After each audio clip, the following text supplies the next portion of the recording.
Salut à tous et bienvenue dans ma 24e vidéo de formation GU05 pour les développeurs Java. Alors avant de revenir au développement des entités dans la vidéo suivante, je vous propose une fois encore de voir une présentation pour faire le point sur des notions extrêmement importantes qui sont donc les appels d'entités et le mapping. Donc notions que nous avons déjà vues mais que nous allons voir de manière beaucoup plus approfondie. Alors je vais commencer par les appels d'entités. Alors, un appel d'entité, c'est une sorte de requête de l'entité vers le gestionnaire afin d'obtenir soit un objet service, soit un objet ressource, c'est-à-dire un objet de type quelconque. Donc à chaque fois, ça se passe de la même manière, c'est-à-dire qu'on appelle la méthode statique soit service, soit ressource à partir de la classe outside, en passant en paramètre l'objet entité lui-même et une chaîne de caractères qui est l'identifiant d'appel. Alors donc la caractérisation d'un appel d'entité, donc ça se caractérise par l'entité appelante et l'identifiant d'appel. Et ça se note de la manière suivante, donc ça c'est très important. On commence par le nom de l'entité, suivi d'un arrobas, suivi de l'identifiant. Voilà. Alors les mécanismes d'un appel d'entité. Donc là je vais vous présenter les mécanismes généraux. Comment est-ce que le gestionnaire Cassia gère un appel d'entité? Alors ça commence comme ça, donc on a l'entité d'une part et le gestionnaire Cassia d'autre part. Donc l'entité fait un appel, donc transmet au gestionnaire l'appel d'entité, donc que nous avons vu, un nom arrobas identifiant.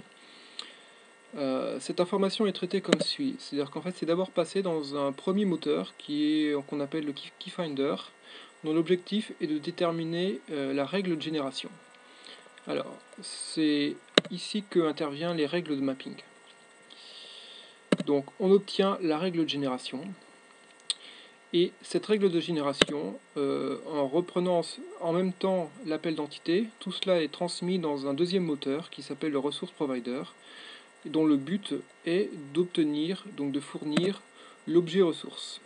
Voilà, l'objet ressource qui est retransmis, renvoyé à l'entité. Donc ça c'est dans le cadre d'un appel de ressources. Pour un appel de service, en fait c'est quasiment la même chose, sauf qu'à la fin il y a une étape supplémentaire qui est ici, c'est-à-dire que l'objet ressource passe préalablement dans un wrapper de service, c'est-à-dire qu'il est enveloppé dans un service avant d'être renvoyé à l'entité. Voilà, donc qu'on appelle en fait à partir d'une entité une ressource ou un service, globalement c'est les mêmes mécanismes qui sont mis en jeu, à l'exception de la dernière étape, pour le service. Voilà. Alors le rôle du mapping dans tout ça, eh bien, le mapping, ça spécifie des associations donc, entre les appels d'entités et les règles de génération, qui permettent donc de fournir aux entités ce dont elles ont besoin. Donc voilà, ça correspond à la première étape qu'on a vue, donc le moteur KeyFinder. Alors, donc ça c'est une notion nouvelle, c'est-à-dire qu'il y a la possibilité dans ces règles de mapping de faire des groupements d'appels. C'est quelque chose d'extrêmement important, que pour l'instant on n'a pas du tout vu. Le principe est le suivant, c'est-à-dire qu'on peut regrouper dans une même règle de mapping plusieurs appels d'entités différentes. De quelle manière? Eh bien de deux manières en fait. Premièrement, voilà, si on note simplement arrobas suivi de l'identifiant d'appel, on obtient l'ensemble des appels d'entités qui ont le même identifiant d'appel. Et si on note le pseudo-développeur, qui je vous le rappelle est la première partie du nom de l'entité, arrobas identifiant d'appel, à ce moment-là on obtient l'ensemble des appels d'entités qui ont le même identifiant d'appel et aussi qui sont issus d'entités développées par le même pseudo-développeur, donc par le même développeur. Voilà. Donc c'est plus restreint que l'identifiant, que le premier cas, qui est donc le plus général. Donc tout ça nous amène à 3 niveaux de règles possibles dans le mapping. Donc ces niveaux de règles sont le niveau spécifique, donc ce qu'on connaissait déjà, donc la règle de mapping qui correspond à un appel d'entité particulier, voici. Ensuite le niveau 2, donc on remplace le nom d'entité par simplement le pseudo, donc là en fait ça correspond à plus d'appels, voilà. Et le troisième niveau, le plus général, qui associe simplement un identifiant d'appel à une règle de génération. Voilà, donc on a en fait 3 niveaux de granularité dans les règles. C'est ce qu'il faut retenir. Alors, mécanisme de résolution du mapping. Donc là, je vais vous présenter l'algorithme qui permet, à partir de l'appel d'entité et en connaissant le mapping, de déterminer quelle est la règle de génération à appliquer. Voilà, donc déterminer la règle de génération à appliquer pour un appel d'entité. Donc c'est un algorithme qui est assez simple, qui se fait par étapes, qu'il faut que vous ayez bien compris pour voir un peu comment fonctionne le gestionnaire Cassia. Donc voilà, première étape, on essaye en fait d'appliquer la règle de niveau 1.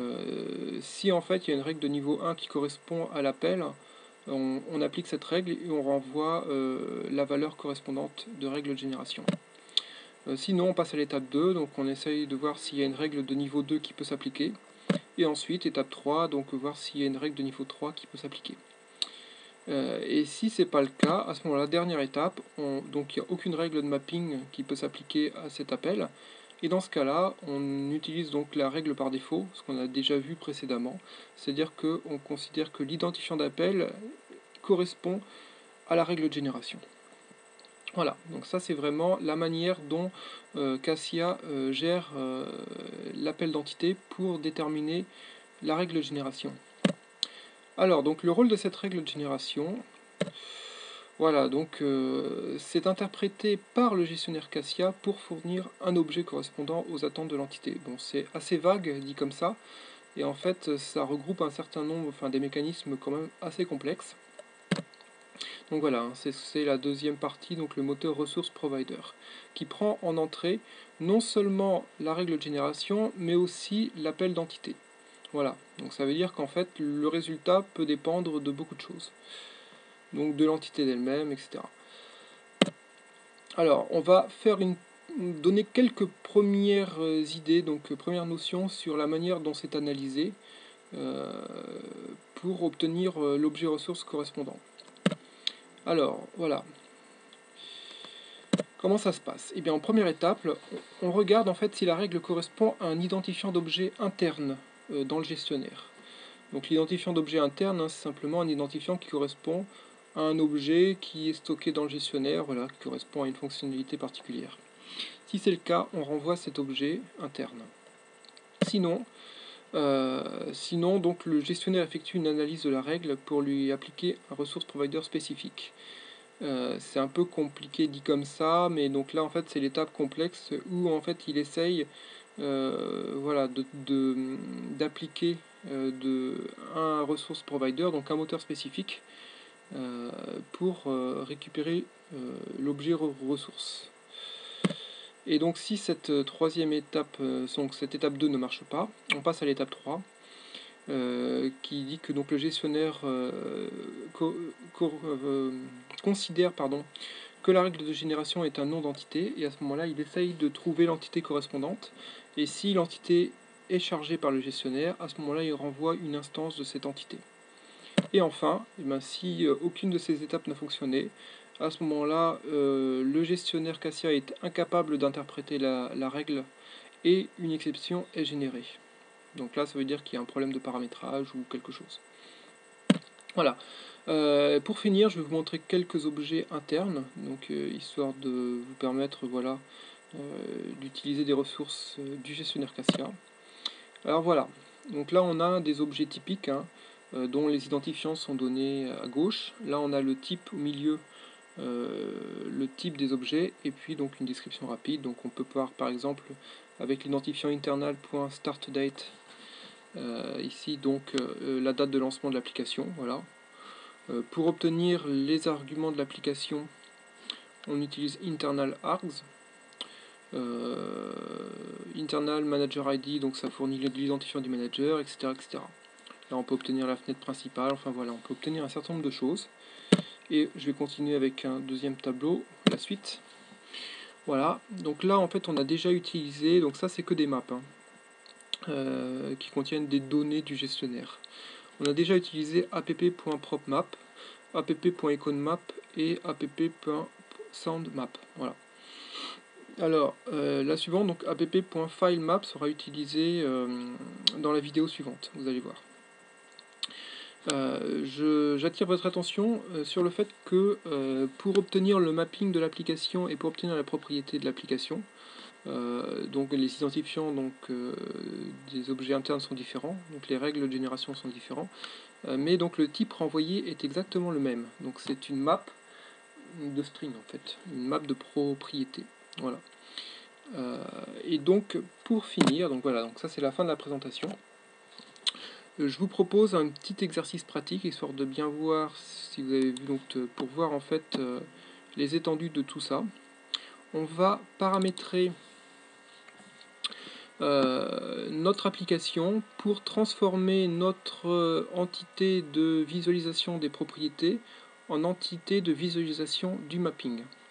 Donc je vous rappelle, hein, si je lance l'application, voilà, on a ici en bas à droite une entité qui affiche les propriétés de l'application. Voilà. En fait, bon, c'est parce qu'on l'a définie telle quelle et que cette entité demande au gestionnaire, je vais l'ouvrir, ce sera plus simple. Voilà, c'était param properties. Voilà.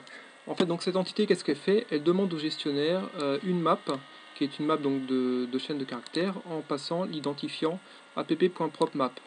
Comme il n'y a aucun mapping associé, la règle par défaut s'applique et donc ça correspond à l'objet interne donc de la map des propriétés de l'application.